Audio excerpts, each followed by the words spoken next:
നീ എന്താണ് വിളിച്ചിട്ട് ഫോൺ എടുക്കാത്ത? എടാ ഫോൺ റൂമിൽ എവിടെ ഇരിക്കുകയാണ്, സൈലന്റ് ആയിരിക്കും.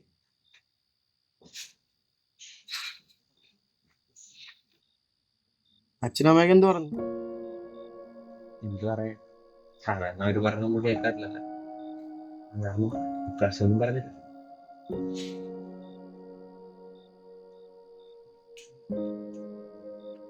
അച്ഛനും അമ്മയും നീയും അവളും എല്ലാരും പറഞ്ഞ ബിസിനസ് ഒന്നും എനിക്ക് പറ്റൂല, ഈ പരിപാടിക്ക് നിൽക്കണ്ടെന്ന്. അന്നത് കേട്ടാൽ മതിയായിരുന്നു. ഇപ്പം 2 വർഷം ജോലി ചെയ്ത് ഫുൾ സേവിങ്സും പോയി, ലോണും കടവും വേറെ, അതിന് വീട്ടാൻ വേറെ ജോലിക്ക് പോകേണ്ട അവസ്ഥയായി.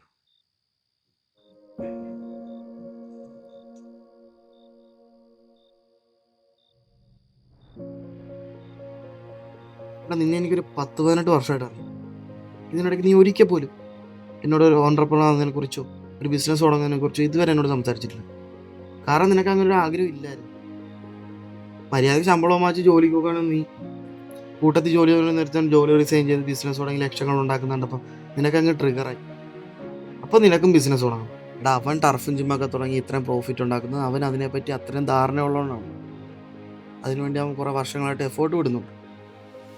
അല്ലാണ്ട് നീ ചെയ്തൊരു പെട്ടെന്ന് ഒരു ദിവസം ജോലി റിസൈൻ ചെയ്ത് കുറേ ലോണും എടുത്ത് അങ്ങനെ ഞാൻ തുടങ്ങുന്ന അല്ലളിയ ബിസിനസ്.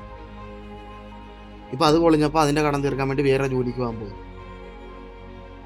നീ ഒരു സ്ഥലത്തൊന്ന് ഉറച്ചു നിന്നാൽ തന്നെ നിന്റെ പകുതി പ്രശ്നം തീരും.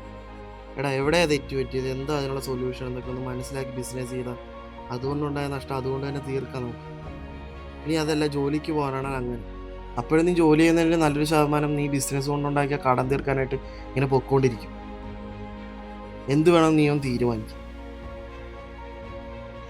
ആ തീരുമാനത്തിൽ ഉറച്ചു നിൽക്കുക. അല്ലാതെ ഈ ബാൽക്കണി വന്ന് ഒളിച്ചു ചെയ്യുന്ന ഒന്നും മാറാൻ പോകണമെന്നില്ല.